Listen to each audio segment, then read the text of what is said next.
আসসালামু আলাইকুম। Euro 2024 quarter final নিয়ে আলোচনা করব।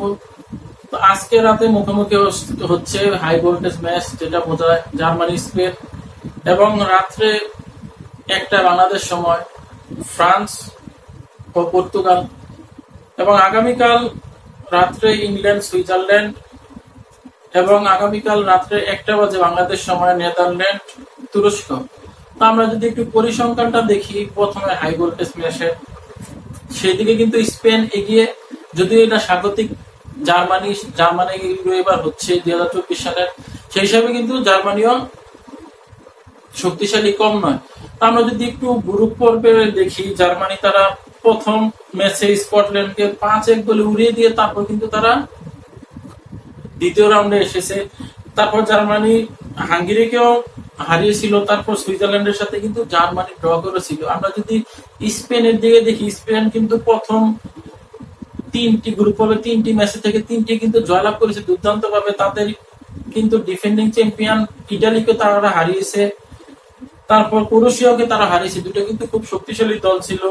আলবেরিয়াকেও তারা হারিয়েছে। জার্মানি থেকে কিন্তু স্পেন আরো ভালো করেছে গ্রুপ পর্বের ম্যাচগুলায়, কেননা তারা দুইটি শক্তিশালী দলকে হারিয়েছে। আর জার্মান কিন্তু তুলনামূলক কম, স্কটল্যান্ড হাঙ্গেরি তাদেরকে হারিয়েছে, কিন্তু সুইজারল্যান্ডের সাথে তারা ড্র করেছে। এদিক থেকে কিন্তু স্পেন এগিয়ে।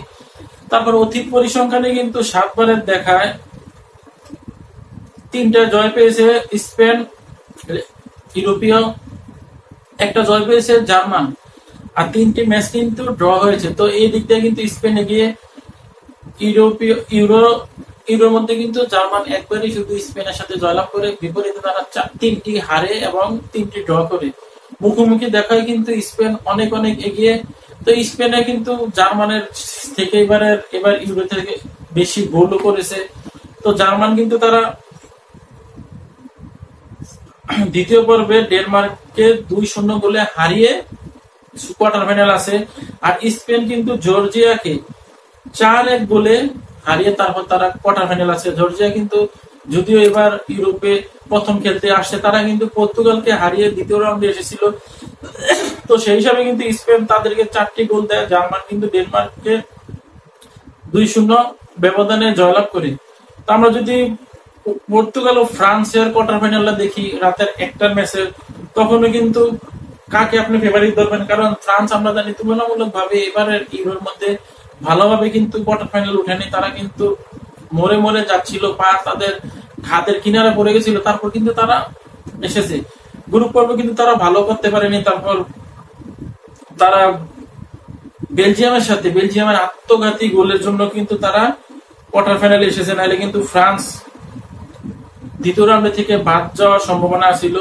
অন্যদিকে পর্তুগাল স্লোভেনিয়াকে 120 মিনিটে কোনো গোল দিতে পারেনি। তারপর তারা টাই ব্রেকারে প্রথম 3টা শট কিন্তু 3টা পর্তুগাল গোল করে, এবং 3টা কিন্তু স্লোভেনিয়া মিস করে। তো পর্তুগালের প্ল্যানটি কিন্তু একটা পেয়েছিল ক্রিস্টিয়ানো রোনাল্ডো অতিরিক্ত 14তম মিনিটে, 104 মিনিটে সব হিসাব করলে, তখন কিন্তু সে মিস করেছিল প্ল্যানটিটা।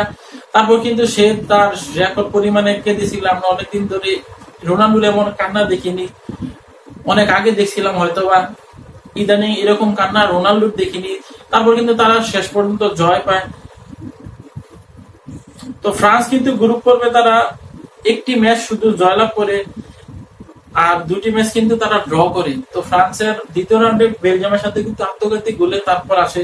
অন্যদিকে পর্তুগাল তারা কিন্তু বেশি সুবিধা করতে পারেনি। 3 ম্যাচে তারা লাস্টের ম্যাচটা জর্জিয়ার সাথে হারে, আর 2টি কিন্তু জয়লাভ করে।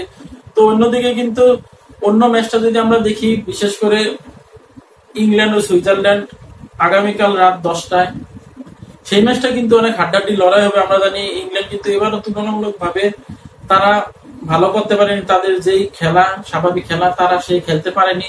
আর সুইজারল্যান্ড কিন্তু ডিফেন্ডিং চ্যাম্পিয়ন ইটালিকে এবার টিকিট কেটে দিয়েছে, বাদের টিকিট। তারা কিন্তু ইটালিকে 2-0 গোলে হারিয়েছিল। তো সুইজারল্যান্ড আর ইংল্যান্ডের ম্যাচটা কিন্তু অনেক হাড্ডাহাড্ডি হবে। তো নেদারল্যান্ড তারা কিন্তু পেয়েছে তুলনামূলক তাদের সাথে দুর্বল প্রতিপক্ষ তুরস্ক, কিন্তু তুরস্ক কিন্তু গত ম্যাচে অস্ট্রিয়ার সাথে 2-0 গোলে এগিয়ে থেকে তারপর একটি গোল খেয়ে তারপর কিন্তু তারা কোয়ার্টার ফাইনালে আসে।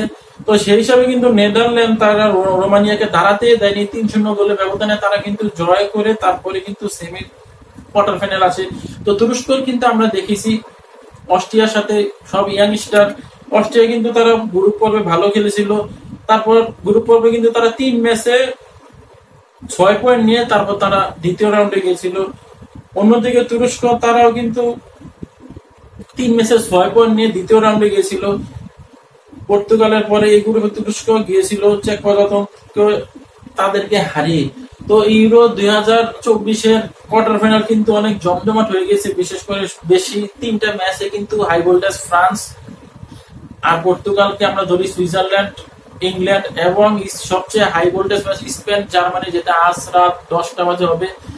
আর লাস্টে যেটা পর্তুগাল না তুরস্ক নেদারল্যান্ড, সেটাও কিন্তু কম হাড্ডাহাড্ডি হবে না, কারণ নেদারল্যান্ড কিন্তু পর্তুগালকে ছেড়ে দেবে না, আর পর্তুগাল কিন্তু নেদারল্যান্ডকে ছেড়ে দেবে না। তুরস্ক যে প্লেয়ার সবাই ইয়াং স্টার তুরস্ক আমরা জানি। এবারে দলটা কিন্তু ভিন্ন রকম একটা দল। আর নেদারল্যান্ড কিন্তু বরাবরই তারা কোয়ার্টার ফাইনাল সেমিফাইনাল খেলে 2014 কোন 18 কোন বিশ্বকাপে, বা বরাবরই তারা ভালো করে 22-এ এসে আর্জেন্টিনার সাথে তারা হেরে তারপর বিদায় নিয়েছে। 2014 সালে কিন্তু সেমিতে আর্জেন্টিনার কাছে হেরে তারা বিদায় নিয়েছে। তারা কিন্তু স্বাভাবিকভাবে 2010 সালেও উন্নত ফুটবল খেলেছিল নেদারল্যান্ড, তাদেরকেও কিন্তু ফালিয়ে দেওয়া যাবে না। তো এবারের ইউরো কিন্তু এখন পর্যন্ত পুরাই জমজমাট হয়ে গিয়েছে। তো আজকের ম্যাচ এবং রাত্রের 1টা বাজের ম্যাচ, বিশেষ করে আজকে 2টা ম্যাচে বেশি হাই ভোল্টেজ। তো আজকের মতো বিদায় নিচ্ছি।